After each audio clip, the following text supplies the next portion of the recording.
take more rest days between intense training sessions. So being that my sleep is already compromised and I like to train very intense, I don't like to shy away from failure too much.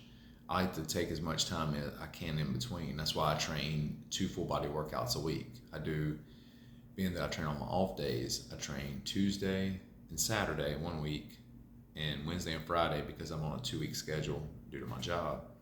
And it has helped. It's been great. The only problem is Wednesday is more compromised, or can be more compromised going into Friday. If I train, I tend to train with as minimal amount of volume on Wednesday going into Friday. So it's almost like a pseudo deload in a way, but I still train really hard. I at least train to failure, if not stop the rep shy. I usually don't go beyond that on those Wednesdays unless I feel really good and I feel like I slept good, and I don't think it's going to affect my Wednesday workout. But my setup on my workout right now is I have my isolations before my compounds, so because I'm hitting weak points. But the way I set it up, there's so much enough time in between. Like from Wednesday to Friday, I have to be conscientious of that because that would happen Wednesday could hit my Friday workout. But from Friday to Tuesday, that's 3 days. Tuesday to Saturday, that's 3 days. And then Saturday to Wednesday, there's 3 days. So it gives me enough time in between unless I just had a string of bad sleep nights.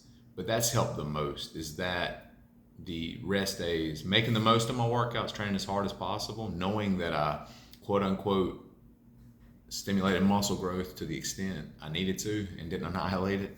But at the same time too, giving myself enough time to recover, not only recover, but super compensate so I can put on enough muscle during that time, muscle and strength during that time to progress. And my logbook speaks of that.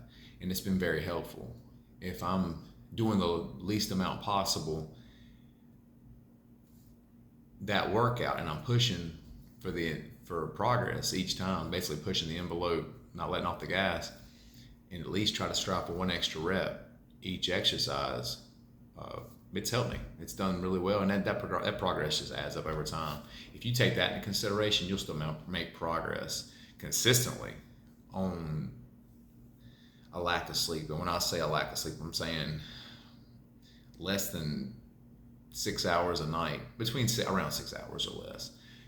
When you get down in like the 2s and 3s because you've had like a stressful life or at that moment, or just something's on your mind, or you're sick or whatever it may be, that really will start messing into it. So you might have to either just specifically stick to specifically doing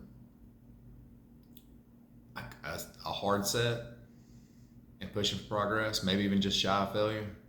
But I would still stick to a minimum, no less than twice a week, because you got that 2 times a week of muscle protein synthesis from that. But also too, if you take a week off, when you go into it next time, you're gonna be sore anyway. So I try to stick those 2 days a week at minimum.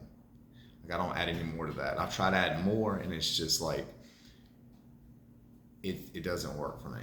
Because there's not enough time in between to get those. Maybe at the most I might train back to back, and then after a week it's like I'm burnt out from it. So hitting everything 2 times a week, basically 2 full body workouts. One workout's 11 exercises, I think. The other one is 10. I do it like that, and the way I got it set up, it's not that hard on my recovery. I have pretty good stimulus to fatigue ratio type exercises. And the most hardest one is probably like RDLs, dumbbell RDLs. Everything else is one workout's mostly dumbbells and bodyweight stuff. The other one's mostly cable machines. So I kind of do it like that, so I can do the beyond failure type stuff on there too, and just get different training stimulus, and just to keep everything pretty much fresh, but progressing on a multiplicity of exercises, so where you don't get overuse injuries or burnout on doing the same stuff. Which, I mean, if I'm making progress, I don't really get burnt out, but I just like adding in some dumbbell exercises because it makes me feel hardcore. Anything to keep your motivation up and your self-discipline when you're just not a type of person that sleeps well. So something to take into consideration.